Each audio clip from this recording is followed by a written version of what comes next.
కనానీయులకు ఇనుప రథములుండినను వారు బలవంతులై ఉండినను మీరు వారి దేశమును స్వాధీనపరచుకొనగలరనెను. యెహోషువ 17వ అధ్యాయం 18వ వచనం. విజయం ఖాయం అనే మాట యుద్ధానికి బయలుదేరుతున్న శూరునికి చాలా ప్రోత్సాహకరంగా ఉంటుంది. అప్పుడా వ్యక్తి గొప్ప ఆత్మవిశ్వాసంతో యుద్ధానికి వెళ్తాడు. ఇంతకుముందు తాను వెళ్లటానికి భయపడే ప్రదేశానికి కూడా విజయ వాగ్దానం పట్టుకుని తెగించి వెళ్తాడు.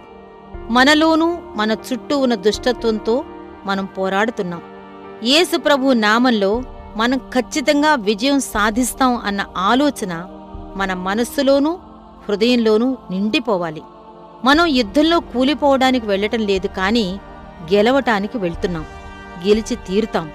సర్వశక్తిగల దేవుని కృప వివిధ రూపాల్లో ఉన్న దుష్టత్వాన్ని అంతం చేస్తుంది. కాబట్టి మనకు విజయం ఖాయం.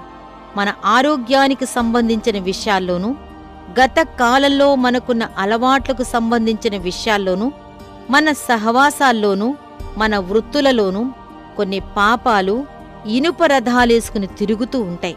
అయినప్పటికీ మనం వాటిని జయించాల్సిందే. అవి చాలా బలమైన పాపాలు.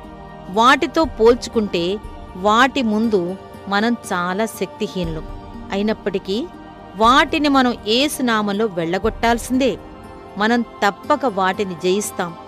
ఒక్క పాపమైనా మన మీద అధికారం చెలాయిస్తుంటే ఇక మన స్వాతంత్రం పొందిన ప్రభువు బిడ్డలం కానట్టే. మరి ఒక వ్యక్తి బంధకాలలో ఉన్నప్పుడు అన్ని బంధకాలు తెగిపోయి ఒక్క గొలుసు మాత్రం ఇంకా అతనిని బంధించి ఉంటే అతడు ఇంకా బందీగా ఉన్నట్టే కదా. ఒక్క పాపం మనలను ఏలుతున్నా మనం పరలోకానికి వెళ్లేది లేదు. ఎందుకంటే పాపము మీ మీద ప్రభుత్వము చెయ్యదు అని పరిశుద్ధుల కోసమే చెప్పబడింది. అయితే మనం లేచి ప్రతి కనానీయుణ్ణి హతమారుద్దాం.